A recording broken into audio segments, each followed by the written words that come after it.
As human beings, we experience the outside world through our senses.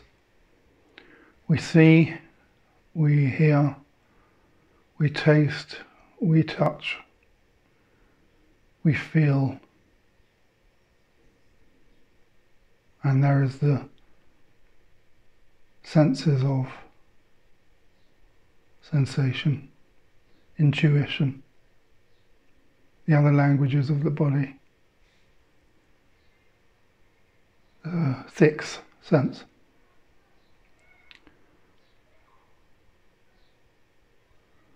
And for each of us there appears to be a unique position or stance with which we experience this outside world.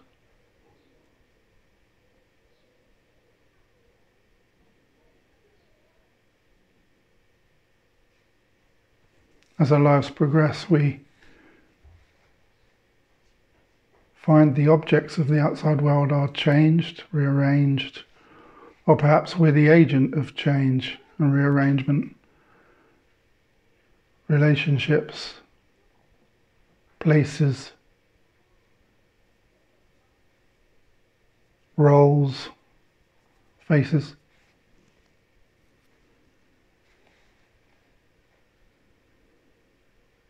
Are interchangeable.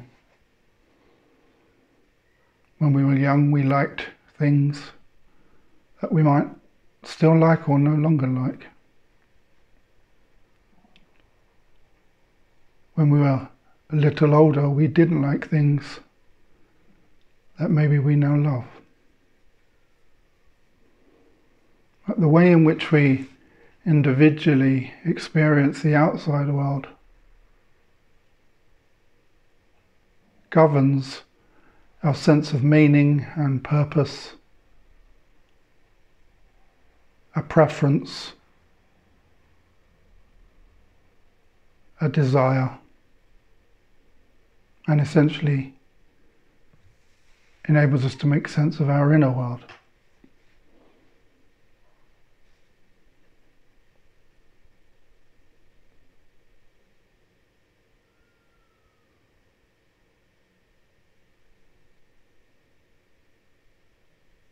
So here, as we close our eyes and by doing so limit our sense of seeing the outside world, we might still be able to hear. Of course, you can hear this voice coming and going. But by cutting off our sense of seeing, it seems as if, notice if there's more of a sense at least of our interiority, our inner world. That sense of me, or I is our usual word, seems to predominate a little more. Of course, we all know that feeling of needing to withdraw or holiday or retreat or simplify. And of course, here we are in the largest global retreat there's ever been in the entire history of the world. So our worlds have by necessity been simplified. We have retreated from the usual parameters of doing life.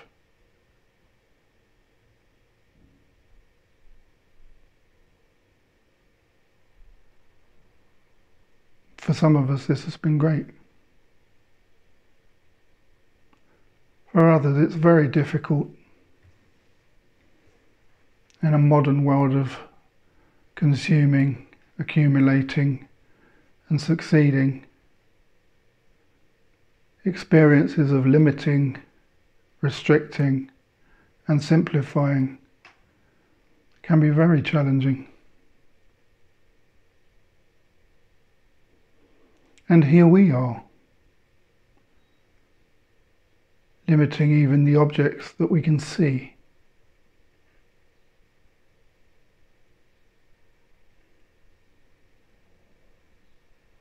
And once more, in so doing, our attention sort of sinks into itself a little more as we allow for a sense of beingness.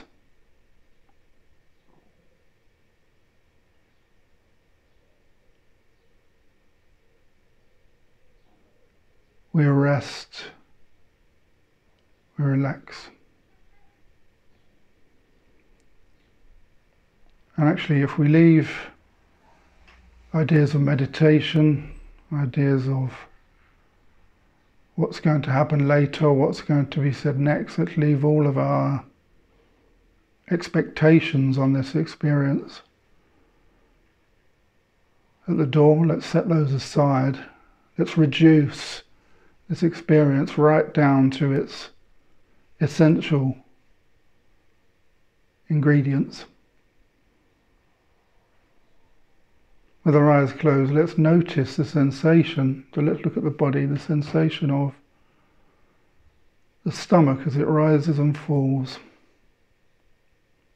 as breathing happens to us. As we breathe in, the stomach expands away from the spine. As we breathe out, the stomach retracts back towards the spine. And the usual thinker, the thought life, in which the personality exists,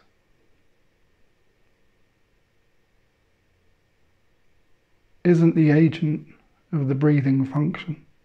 So breathing is happening to us.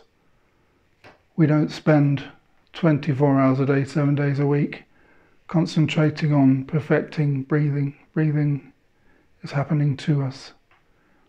In fact, when we're born, the first thing we do is breathe.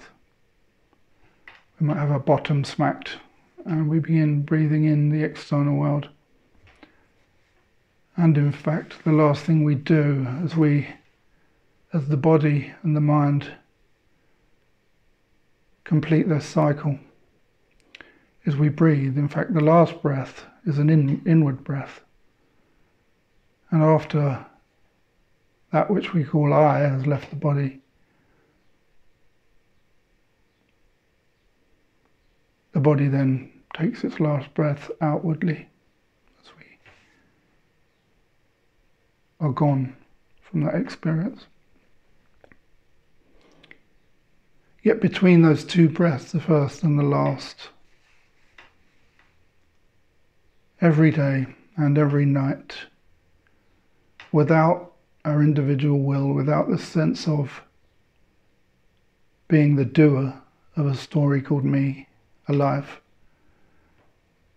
breathing has been ever present, essential to the experience of the human, never absent.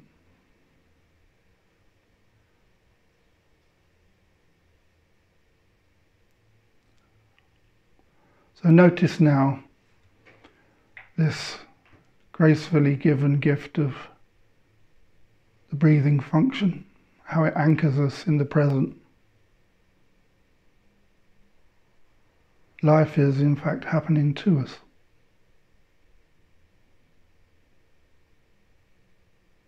We are not doing it, it is being done to us.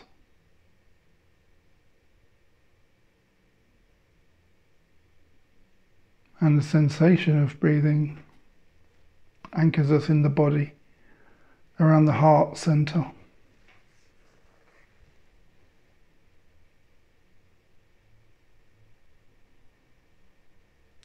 Notice about this function too that we don't need the words breathing, in, out, spine, none of those. Notice the nameless presence, wordless, without thought. Notice the movement of this gift.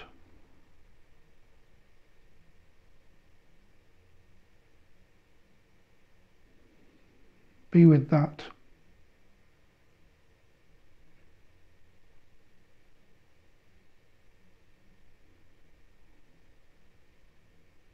Don't think about it. Be it.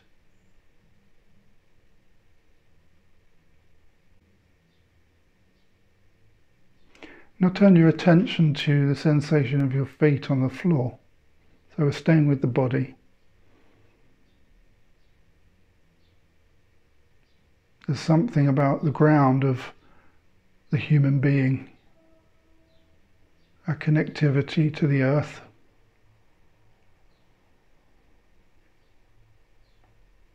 And once more, wordlessly, without thought, notice the sensation in the body.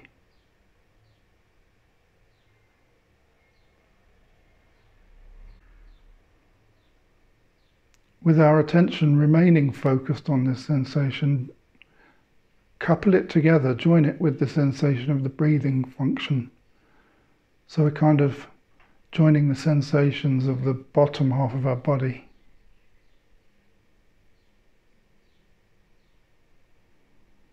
Allow these physical sensations to anchor you in the present.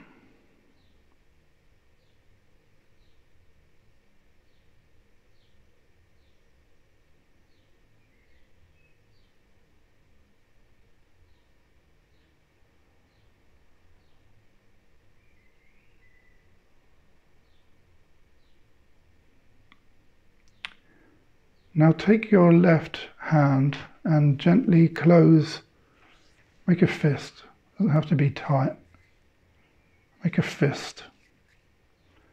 So now the sensation of tension and touch can be felt in the hand. And join this sensation, this closed fist, again doesn't have to be tight, with the sensation of stomach and a sensation of our feet on the floor. So we're starting to notice the presence of the body. Again, with the clenched hand, we don't need words. Just feel the experience, know the experience of the body without thought.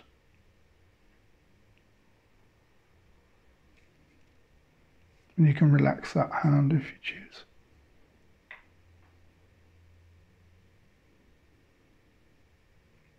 Now notice the sensation of your face. Although there isn't any tension, or perhaps there is, just notice the knowing of the sensation of the face. You can clearly hear this voice, so that will at least point you in the right direction. Allow the experience of the senses and the hands, the stomach and the feet to anchor you, to ground you in what we call the human body.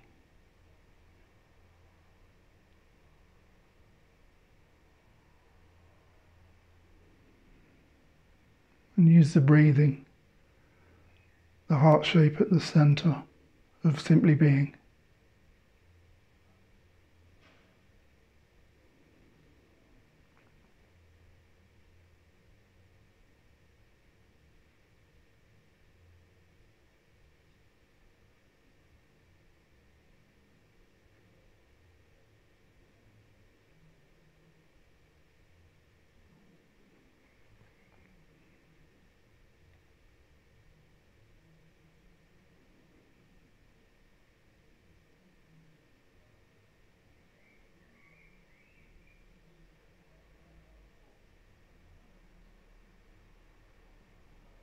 Perhaps you can feel your back or your buttocks on the seat.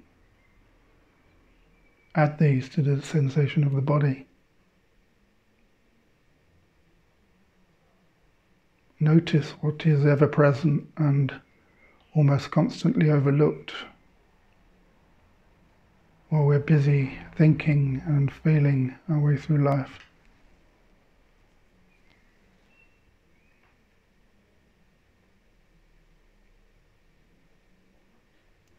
Notice, as we've heard these sensations listed, that they're interchangeable as we move about the body.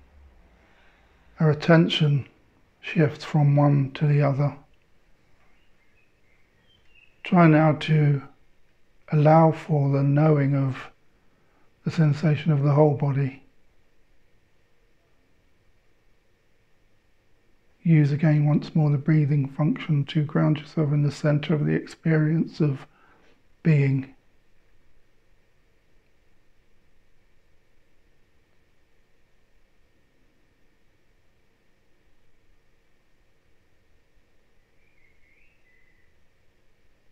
It's radically simple, radically ordinary.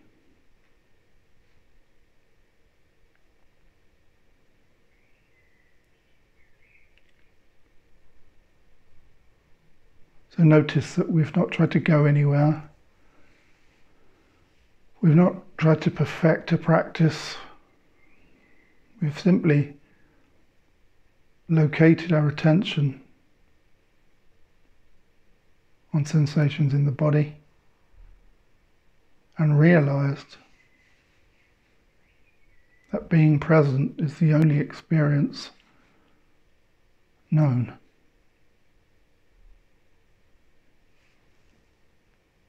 Time exists within the thought stream. We think about the past.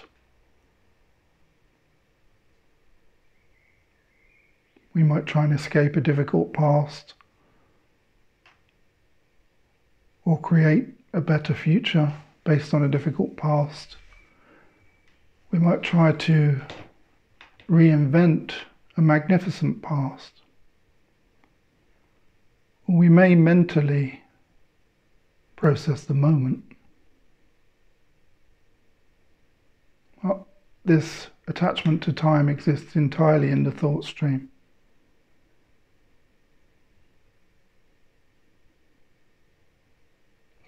Turn our attention once more to the breathing function of the body and notice of the body, of the breathing. If it needs time to be known.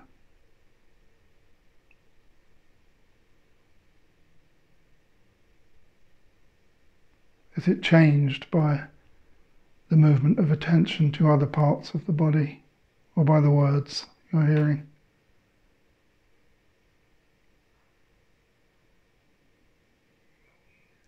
Is it painful to just be?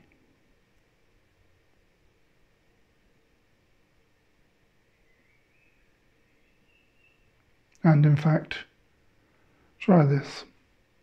If we don't think about it, so if we don't use the thought stream, don't use words to find your answer. See if you can find anything wrong with right now without thought.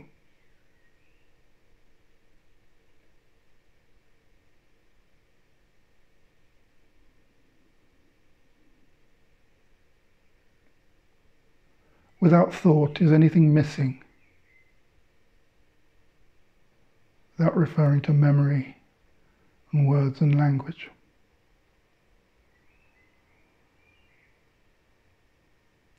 Without memory and words, can right now be improved. If we don't use words, memory, thoughts, is it uncomfortable to be present?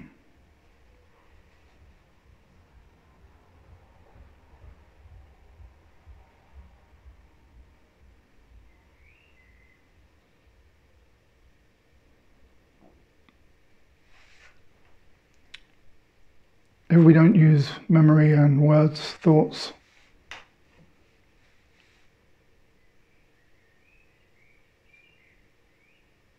do we need any labels or roles?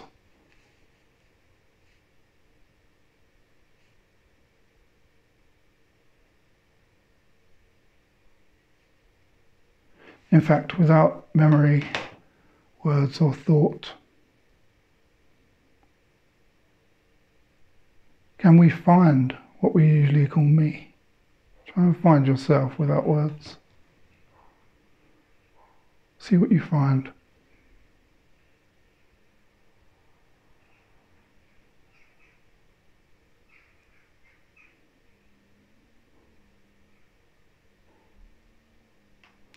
Or is there the formless, wordless experience of simply being?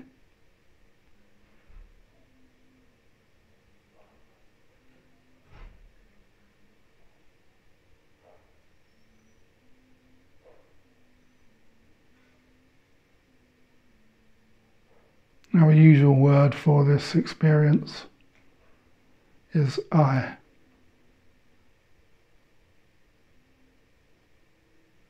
Human beings usually say, I think, I feel, I hurt, I laugh, I eat, I dance, I suffer, I can't go on, I hate. And notice the interchangeable nature of that which we attach to I. And the I is unchanged by that which we attach to it. Now, over 7 billion people on this planet consider themselves to be the things they attach to the I. I am a mother, I am a father, I am a lover, I am a victim, I am an addict, I am a doctor. And we apply meaning and purpose and definition to the roles and define ourselves by these roles.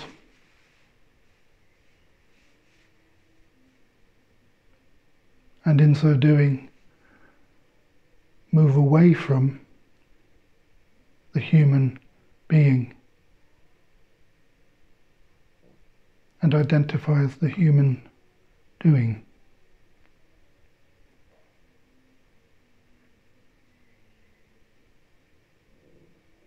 But if we go now to this space in which the word I appears, think about when you wake up in the morning, perhaps. If there's been a lucid dream, first thought we have is, I'm awake. Oh, I'm awake. Quickly followed by, oh, it was a dream. And notice about the dream that the I is aware of the dream. So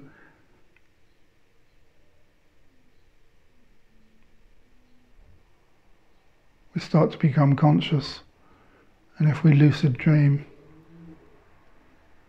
we're aware of the dream. Awareness arises, or consciousness. Consciousness arises before the waking world, and we wake up, and the first thing we say to I is, I. Oh, I'm awake. It was a dream. I was dreaming. And then all day we identify as the I, or more with the things that the I is doing. I must drink coffee, I must go to work, I must eat, I must love, I must not suffer.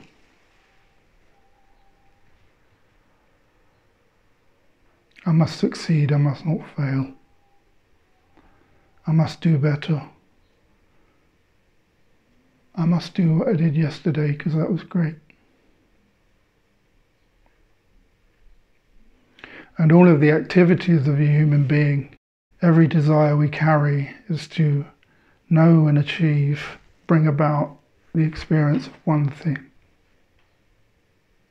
Everything everybody does is to know the experiences of happiness or peace.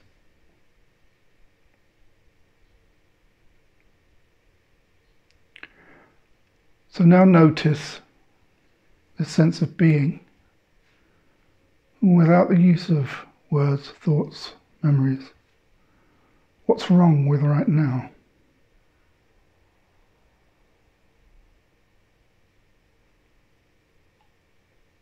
And this space in which the I thought rises. Another word we might use for it is happiness or peace.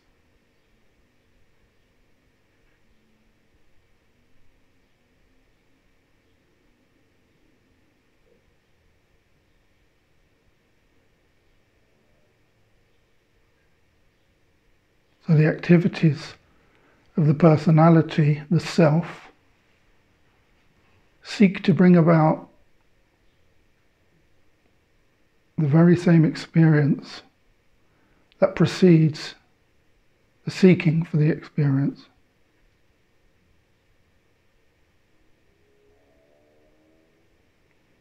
What everybody is looking for is what's already looking.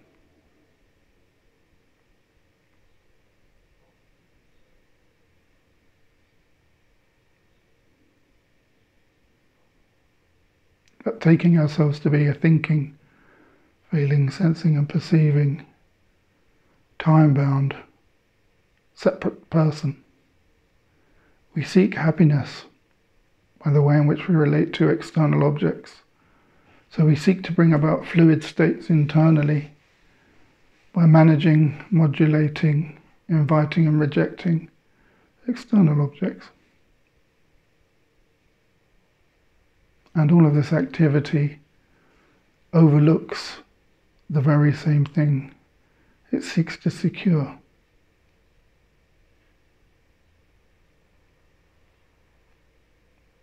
And this dance, this dreamt world of our own making, begins with the first thing we attach to I in the morning.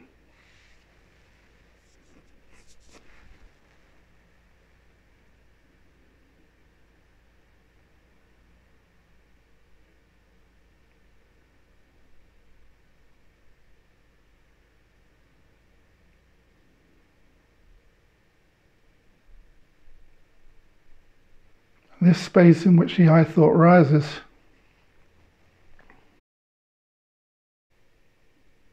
we might also call awareness. Ask yourself now, am I aware? And the answer was obvious. It didn't take any distance to find it. We didn't have to retreat in Rishikesh for 3 years, master Vipassana meditation, join a tribe, read a book. Awareness is ever present, ever absent. Isn't there a sense of, as we sit being, a luminous beingness?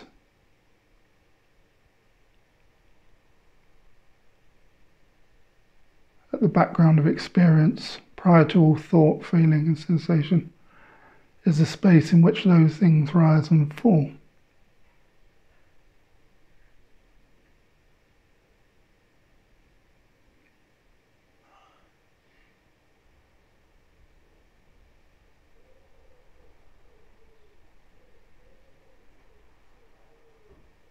Just as a movie appears on a screen, and the screen seems to be obscured by the activities of the movie,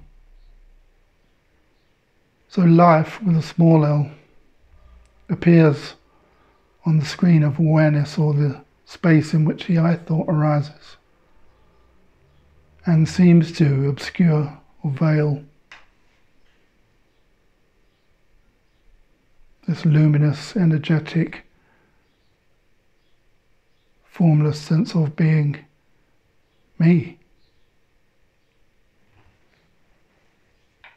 And again, being concerned with what's on our screens in an effort to bring about experiences that precede all the effort, bring about experiences of the luminous, energetic screen itself.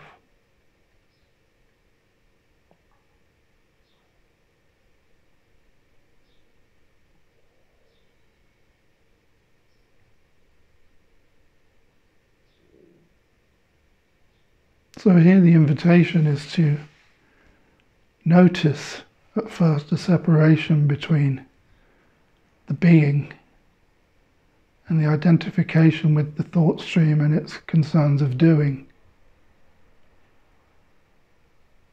And the thought stream is where the personality and time and all the objects of experience come and go and change. And the spaciousness, the luminosity, the being itself is ever present, never absent, even present during the dream state.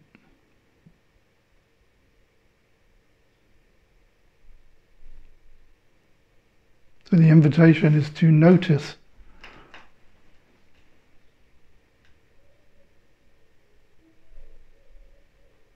what's looking is what all the looking is looking for. To realize, having never left the house, we've been looking for the way home.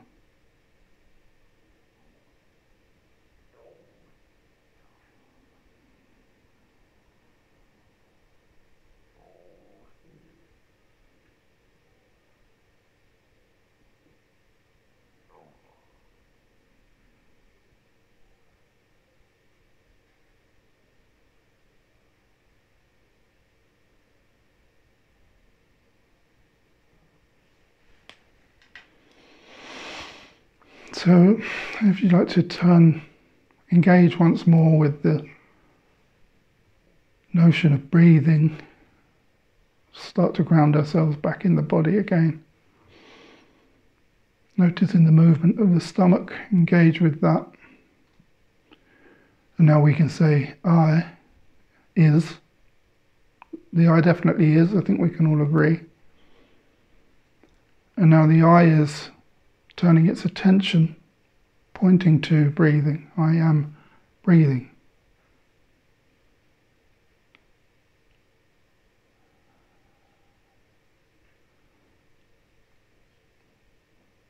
Now if we notice the sensation of our feet on the floor, the I am noticing touch in the body, that is feet on the floor. So the object of experience has changed from breathing to sensation in the feet, but the I is unchanged.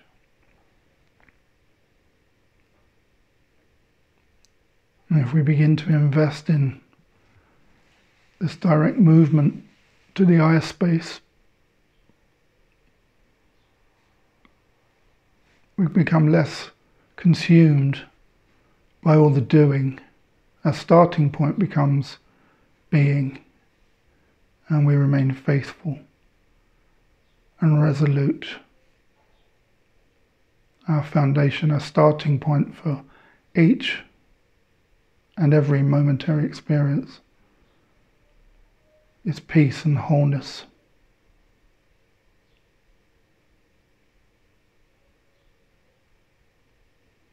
We start with everything.